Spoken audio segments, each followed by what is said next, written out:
Good morning, friends, and welcome to the Unitarian Universalist Fellowship at Stony Brook. My name is Mike Hoffman, and whether you are here with us in the sanctuary or live streaming our service, I'm very happy to be with you all this morning. I will be serving as your worship associate today. Our minister is the Reverend Margie Allen, and Deb Little is our Director of Religious Education and is serving as our service leader today. Our RE teachers have now started holding classes for our children and youth every Sunday of the month, weather permitting. A special welcome to any of you who are here with us for the first time today, and I hope that you find among us inspiration for living and nourishment for your spirit. We're delighted you are here with us, and since our services do vary from week to week, we hope that you will return often to really get to know us as a community of faith. Unitarian Universalism is a liberal religion, meaning we have no creed you must accept to belong here. We share a commitment to the tradition of freedom of belief and an orientation towards inclusion, interdependence, and justice. You can find additional information about the principles we strive to live by on our webpage at UUFSB.org. We are a congregation of seekers who have come from a variety of faith traditions, and we welcome those of all ages, abilities, and identities who are searching for a spiritual home.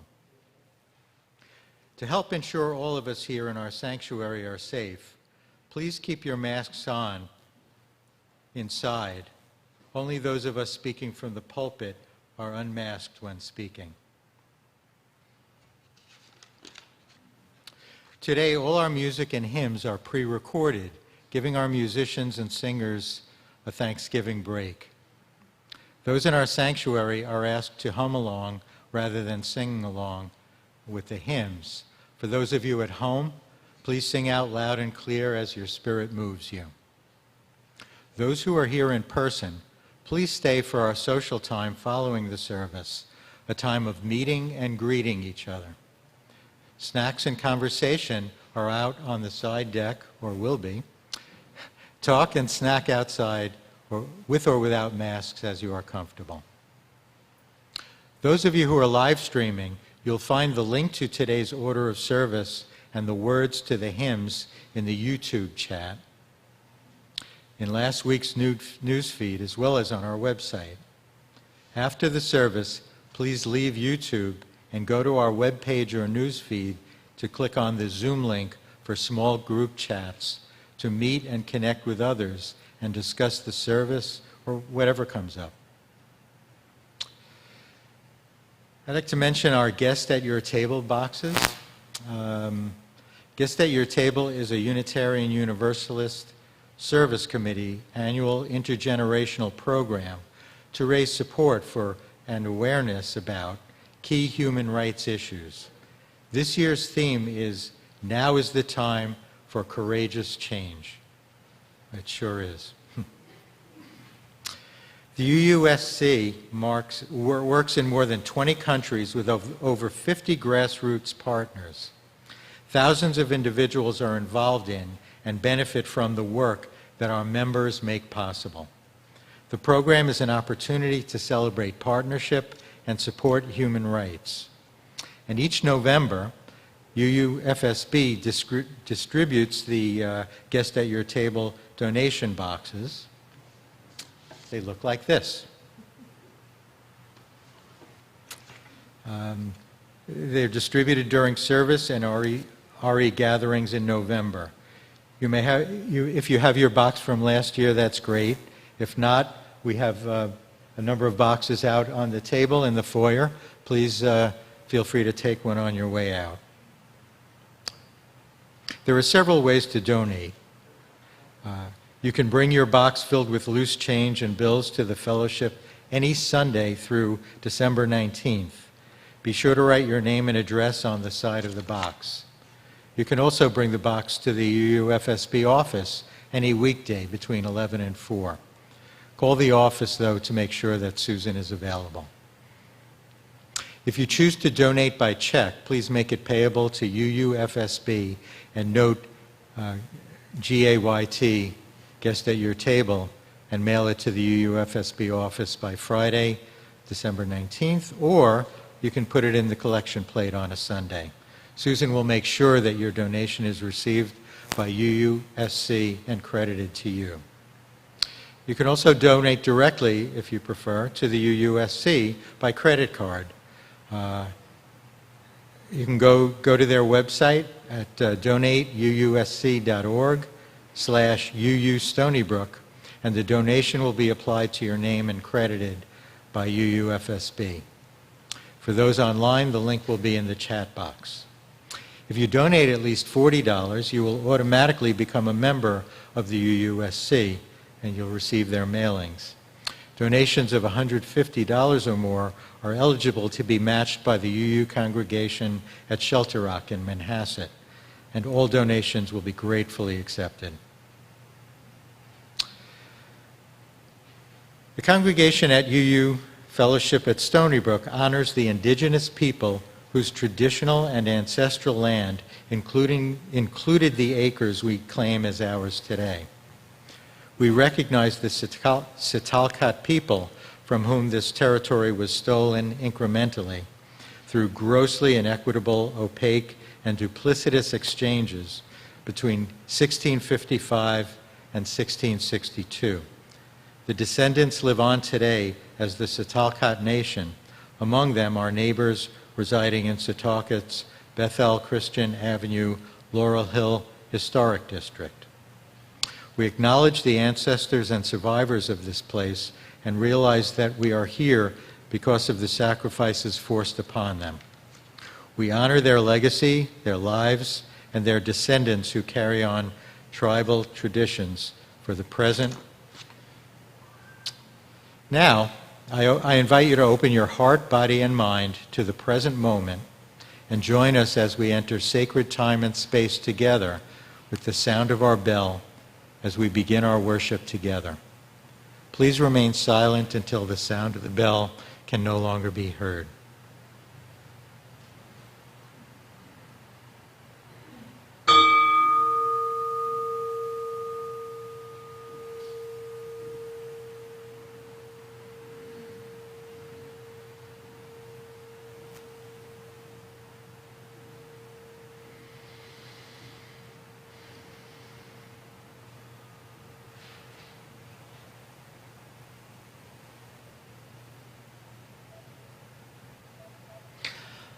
I've asked Lorraine Stidd to light our chalice this morning as I read these words by Chief Jake Swamp.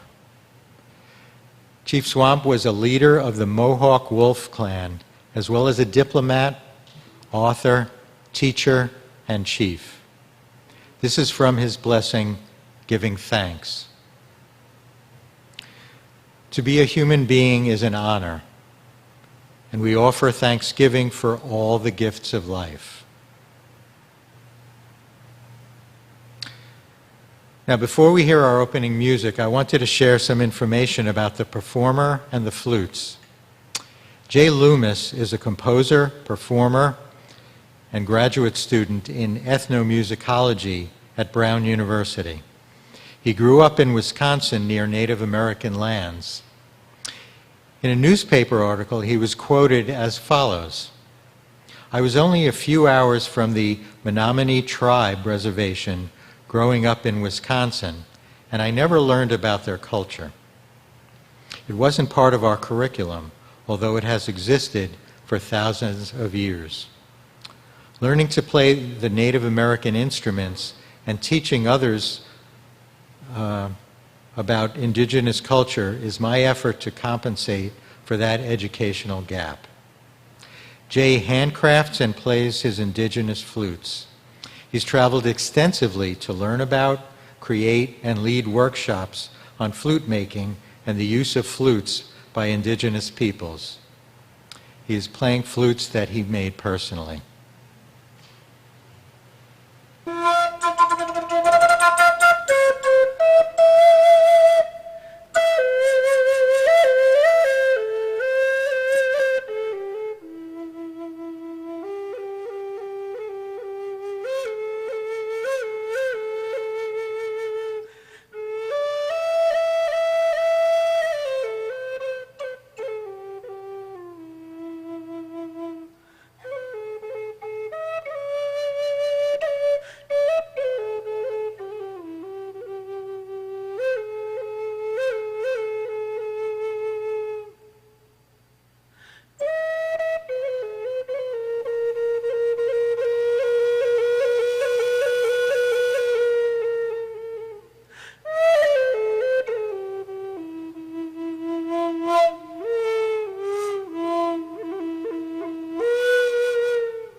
The words we share today as opening words are taken from the first stanzas of a poem, Goods of Value, by Navajo poet Lucy Tapanoso.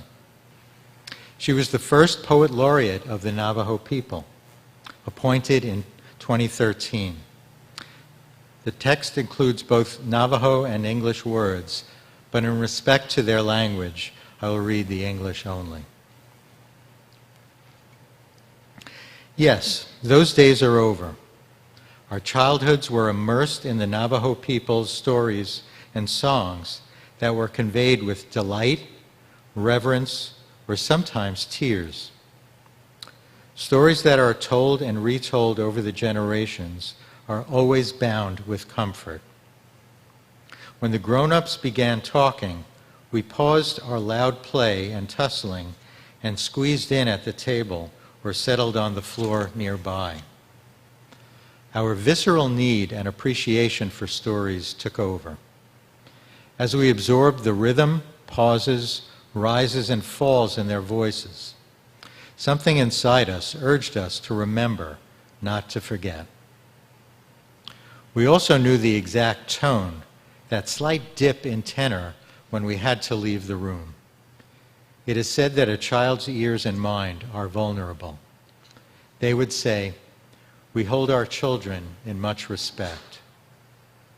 Decades later, we share the same stories with our children and grandchildren, this time mixed with English. We sing the same songs. Our children have learned to listen and to ascertain whether they could ask questions. In time, they too grasp the intent, the underlying resolve in the pauses, smiles, dips, and echoes, the wisdom of old words, long prayers, and timeless songs. The adults who surrounded us in childhood are gone now. They have left on their journey, but their stories and songs remain. The prayers, laughter, and songs that guided them into old age remain with us. It was their verbal properties, a form of soft goods, that kept them steady. This strengthens our minds and bodies like the silver belt that encircles one's waist to keep our posture upright. They used to say, "The holy ones will see us coming at a distance, adorned with stories and jewelry, and they will murmur, 'My beloved little ones.'" Thus we honor them by wearing the jewelry they created, and we revere the world they put into place for us. The mountains, rivers, sky, plants, stars, birds, and animals, they too have great value. Please join in singing at home or humming in the sanctuary along to hymn number 1051 in the Teal hymnal, "We Are."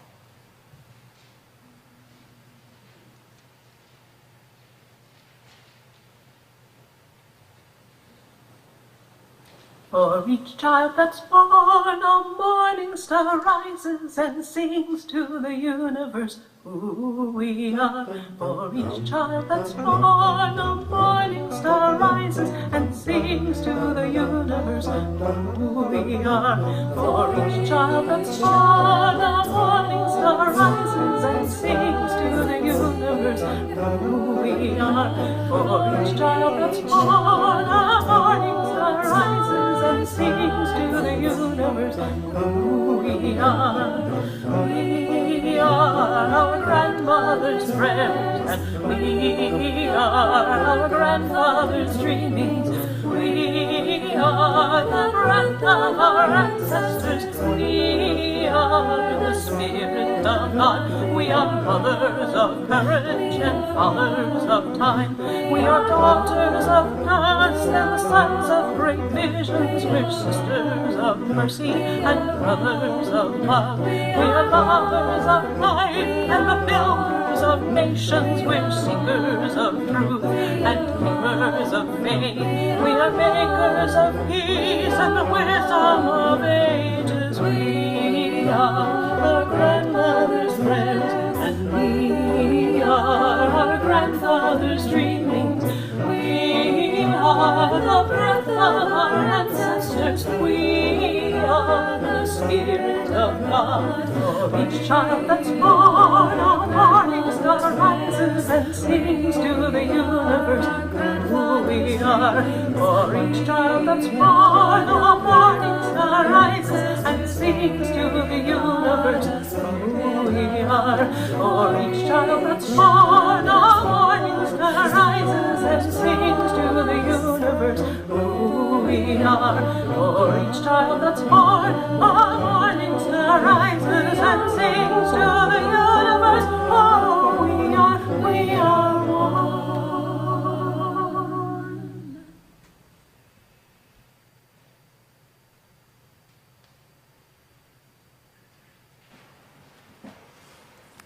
That beautiful rendition was by our own Maureen Shaman and our choir. So lovely.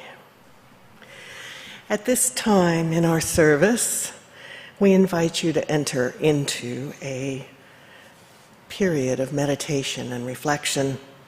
I will read the next few stanzas from Chief Swamp's blessing, Giving Thanks. I invite you to get into a comfortable position, take a few breaths, and close your eyes if you wish. After the words, there will be a period of silence, and we will come out of the silence singing or humming number 123, Spirit of Life. You will hear the music recorded by our own Mike Hoffman. Mother Earth, we thank you for giving us everything we need. Thank you, deep blue waters around Mother Earth, for you are the force that takes thirst away from all living things. We give thanks to the green grasses that feel so good against our bare feet, for the cool beauty you bring to Mother Earth's floor.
Spirit of life, come unto me.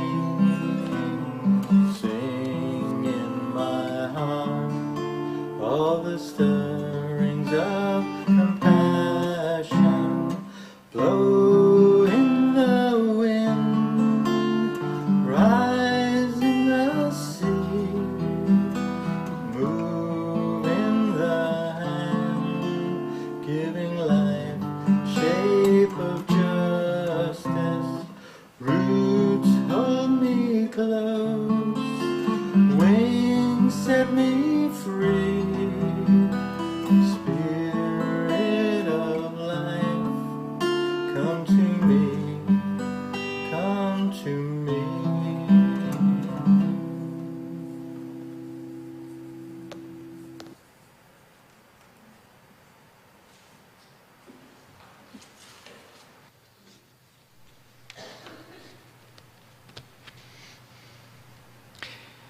It is our spiritual practice to engage in the work of love and justice making by sharing our Sunday collection plate with an organization doing that good work.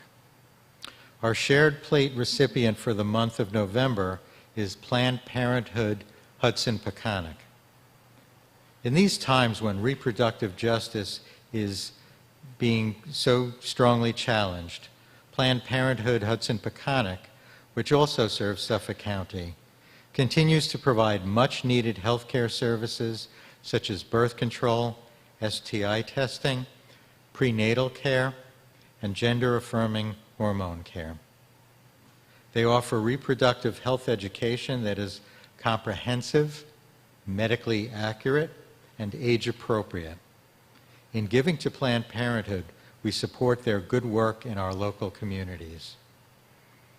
As we pass our collection plates to take your donations here in the sanctuary, information on how to donate is being shown online. And there is now a link in the chat that will take you to the donate button on our webpage. Please give as generously as you are able, and thank you. I invite the ushers to come forward at this time.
We continue to read from Chief Swamp's text, giving thanks.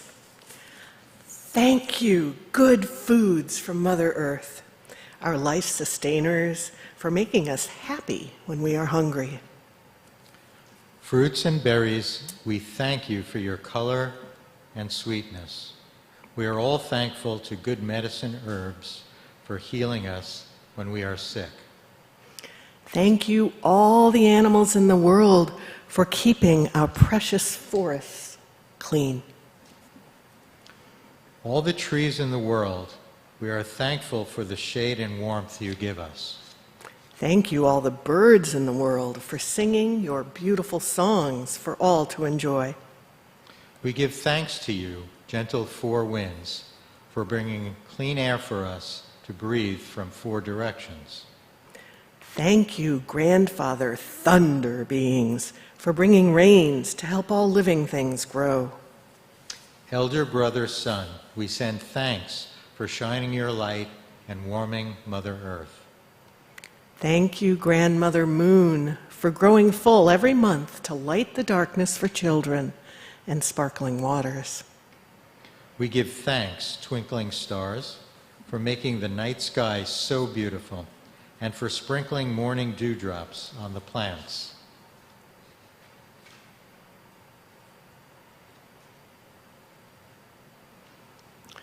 So my thoughts this morning are in 4 parts. Prologue. Our visceral need and appreciation for stories took over as we absorbed the rhythm, pauses, rises and falls in their voices. Something inside us urged us to remember, not to forget. So writes Navajo poet Lucy Tappenhanzo. Something inside the children urged them to remember and not to forget.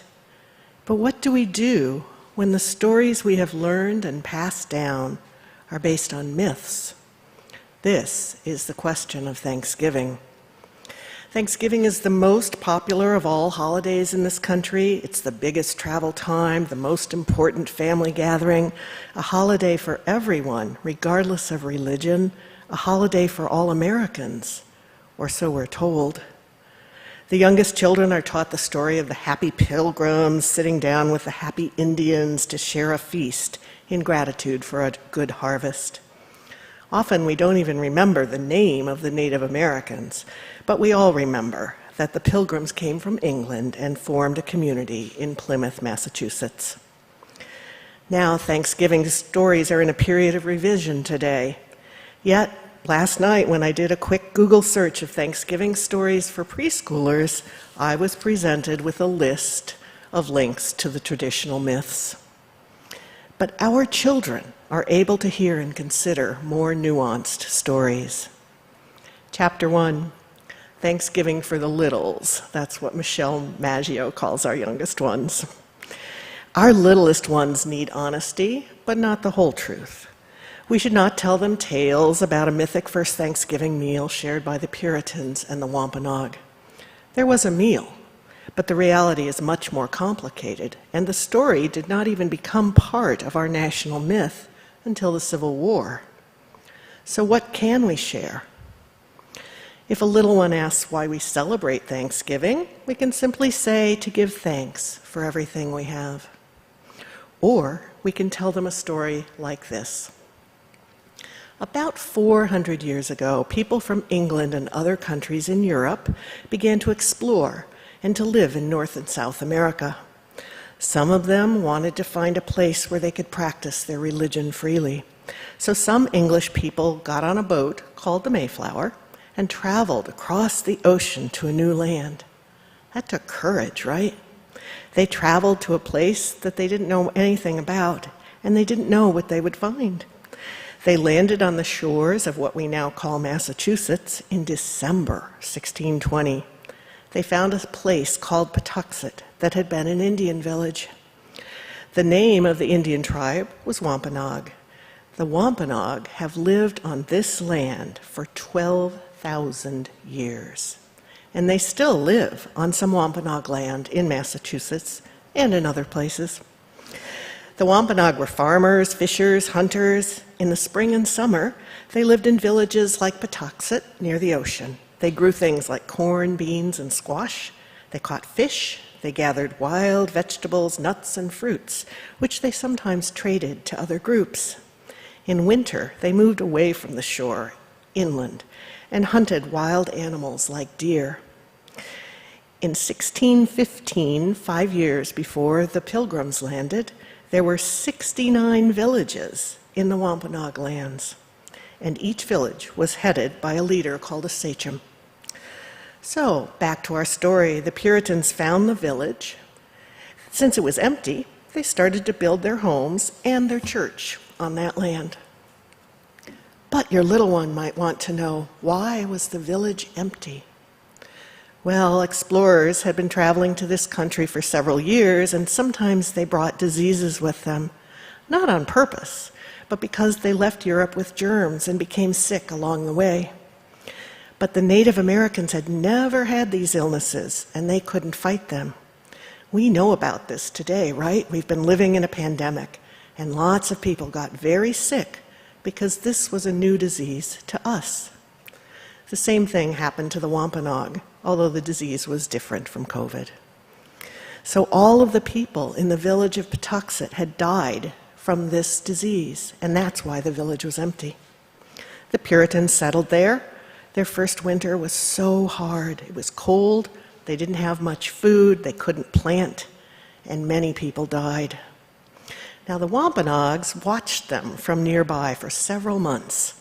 They were nervous because these people were so different.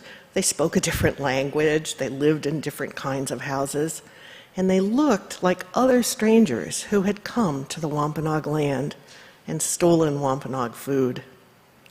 But the Wampanoag were having problems with a nearby tribe called the Narragansett. Because so many Wampanoag had died, the Narragansett was stronger and was threatening them. Now the Wampanoag saw that the Pilgrims had weapons, so they sent 2 members of their village to meet the Pilgrims. The 2 Native Americans spoke some English because they had been taken as slaves by earlier explorers and had lived in England and learned English there. The 2 men were Samoset and Tisquantum, who we often call Squanto in our Thanksgiving stories. Squanto spoke excellent English. The Wampanoag and the Puritans entered into an agreement to help each other. The Native Americans would help the Pilgrims learn to plant and fish and hunt in their new home, and the Pilgrims would help protect the Wampanoag from other tribes. At the end of that first year, probably in December again, the Pilgrims wanted to celebrate because they had grown a lot of food with Squanto's help. Now, as part of their celebration, they shot off their guns. This was something they did traditionally in their community. The Wampanoag nearby heard the guns, and their leader, Massasoit, gathered 90 men and went to investigate. It's a little scary just hearing guns go off, right? But when they saw that the Pilgrims were celebrating, Massasoit sent a few men to kill some deer. The 90 Native Americans brought the deer with them to help the celebration. They celebrated with food and games for 3 days. Now, you might hear in school that the Pilgrims invited the Native Americans to celebrate, and that they all called this a Thanksgiving meal. That's not really true. In fact, Native people have had practices of giving thanks every day and after their harvests for thousands of years. It wasn't until 200 years after this gathering that an American called it the first Thanksgiving. But we still celebrate today. The end. The text we've been sharing this morning, Giving Thanks, comes in a beautifully illustrated book for the youngest child. So you can introduce youngest children to Thanksgiving by teaching them about Native Americans' relationship to the earth and their practices of giving thanks. Tell them the true stories. Don't let them believe the myth. The continued telling of this myth is harmful to Native Americans in many ways, and our kids can handle the truth. Chapter 2, grades roughly 2 through 6. We can add to this story for our elementary school children. The people who came to this continent on the Mayflower were not just religious people. So yes, the Puritans did come looking for a place to practice their religion, but they had actually been living in Holland where they could go to their own church. They didn't like how much the Dutch valued things. The Dutch had a consumerist society much like our own. The Puritans had a pretty strict way of practicing their religion, and they wanted to preserve that, so they came here. The other people who came here on the Mayflower came to make a profit from things on the land, things like animal skins and pelts and other things that they could trade back in Europe. Now, when everybody arrived in December, as I said, it was too late to grow crops. They didn't have enough food. They got sick. Many died, about half actually. They also went out exploring and looking for food, and at least once they too stole food from the Wampanoag.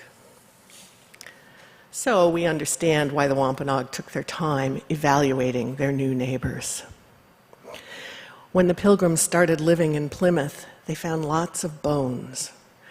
The Native Americans that had been living there had not been able to bury their dead because they all died. Now, Squanto's story starts a few years before the Pilgrims arrived. He was born around 1590, but we don't know very much about his early life. Some historians believe that Squanto was captured as a young man on the coast of what is now Maine by Captain George Weymouth in 1605. A member of our congregation, Dan Weymouth, is a descendant, direct descendant of that family, though not of George himself. Weymouth was an Englishman commissioned to explore the American coastline, and he thought his financial backers might like to see some Native Americans. So he just took some back to England. You can ask me more about the Weymouth connection after the service.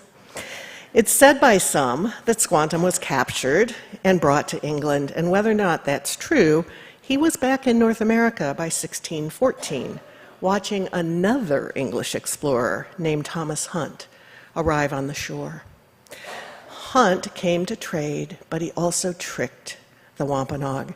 He lured 24 men onto his ship by offering to show them some other things to trade, and Squanto was one of the 24.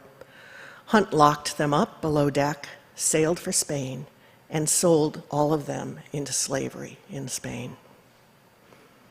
It's believed that Tisquantum was liberated some years later, although historians are still squabbling about how that exactly happened. In any event, he apparently returned to America in 1619, working as an interpreter for Captain Thomas Dermer. Of course, while Squanto was in Europe, the Wampanoag faced the plague, which was called the Great Dying. When he got back, he searched for his village, but he arrived as the Great Dying was ending. He lost his wife, his children, and all the people in his village. It's believed that shortly after this, Squanto was captured by a Wampanoag sachem named Massasoit, and he lived in their village until Massasoit sent him to interact with the Pilgrims in early 1621. We have only one version of the harvest celebration, and written by a pilgrim in a letter to a friend. We don't have a version of the story from the perspective of any of the Wampanoag. But Wampanoag who study and remember their own history and heritage believe that probably traditional Wampanoag foods like wild duck, goose, and turkey were part of the menu. The Indians contributed the 5 deer, which were roasted, and the English also contributed an ale made from a successful crop of barley. In many ways, this 3-day feast symbolizes a rarely achieved relationship of peaceful coexistence between Indians and Europeans in the 1600s. But it wasn't seen by either people as a Thanksgiving celebration. Indeed, a more accurate telling of this shared celebration can be found in this book, Squanto's Journey, by Native American author Joseph Bruchek. Indeed, we didn't celebrate Thanksgiving as a national holiday until President Abraham Lincoln announced a holiday during the Civil War. In October 1863, he expressed gratitude for the Union Army victory at Gettysburg. He announced that the nation would celebrate an official Thanksgiving holiday in November 1863, and that the 4th Thursday of every November thereafter would be considered an official U.S. holiday of Thanksgiving.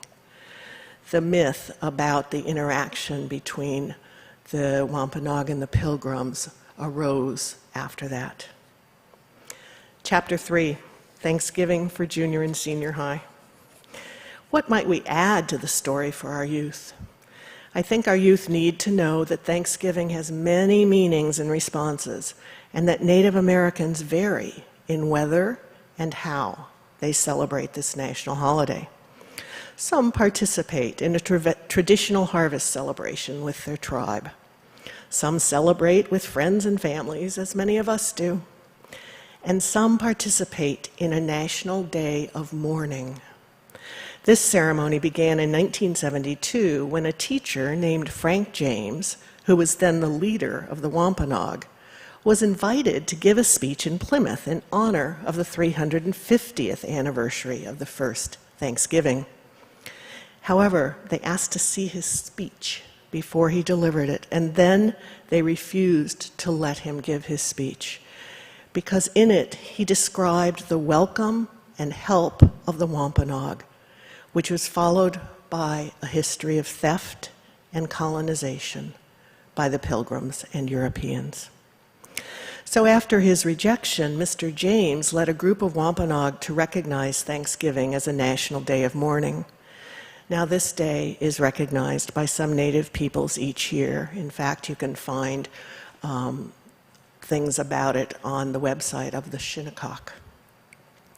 For some, or perhaps many Native Americans, Thanksgiving is not a day of thanks, but a day on which the losses of colonization are mourned. So what can we tell our youth following this? You might give them outlets for the anger or outrage or empathy they feel by pointing them to justice work, like supporting the struggles of the Native peoples to save water and end pipelines in this country. Or you can tell them this story. Dan and I visited Plymouth with our own children many years ago, and we saw a Wampanoag log house there, and a Wampanoag woman was weaving. A man near us asked her something. It was pretty rude, but it was along the lines of, "How does it feel to have had the Europeans do this to your tribe?" Her answer, "Well, the Europeans have been here for 400 years. We have been here for thousands of years, and we are still here." And indeed, there's another excellent book which resonates with that sentiment. It's called The People Shall Continue.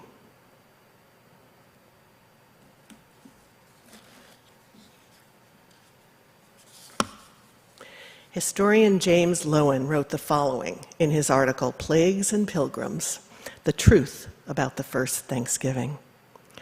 The antidote to feel-good history is not feel-bad history, but honest and inclusive history.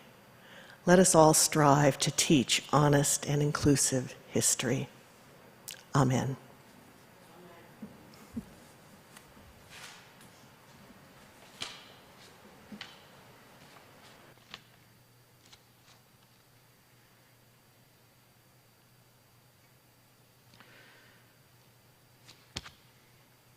The hymn leaders this morning come to us from Bell Street Chapel, UU, in Providence, Rhode Island. Jess Hootman, soprano, pianist, and choir director there, provided this recording of our hymn number 128, For All That Is Our Life, for use by all UU congregations. Chelsea Sardoni is the singer. Please join them in humming or singing at home.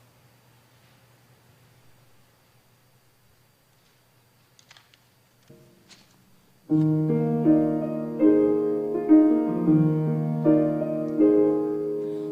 all that is our life, we sing our thanks and praise. For all life is a gift, which we are called to use to build the common good and make our own days glad.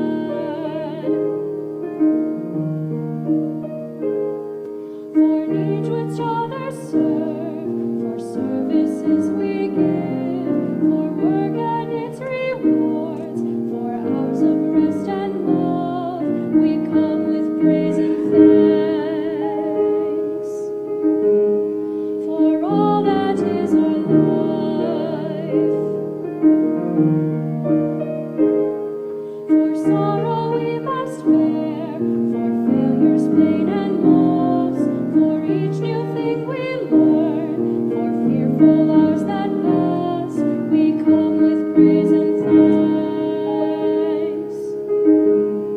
For all that is our life, for all that is our life, we sing our thanks and praise. For all life is a gift which we are called to use to build the common good and make our own days glad.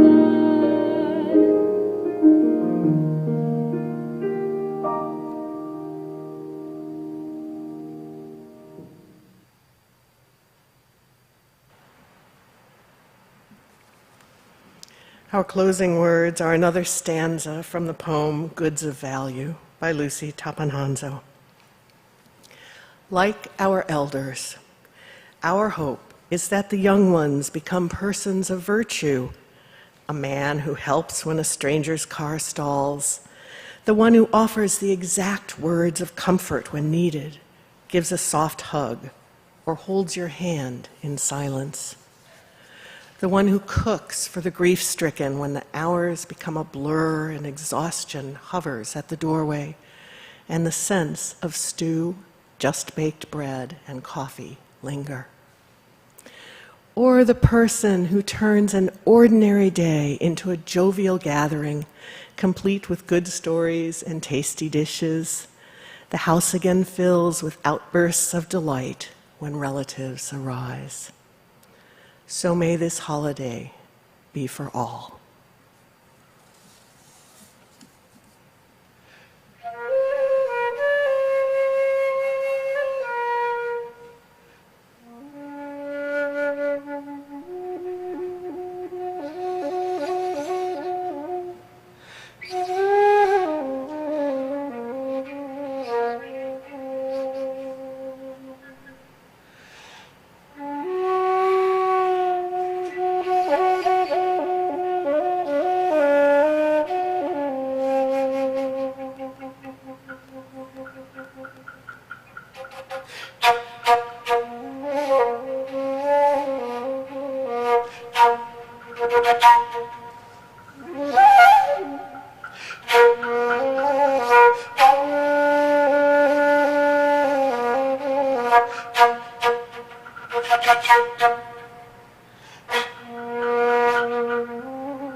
I now extinguish our chalice, but its light and warmth will stay with us through the week and through the Thanksgiving holiday.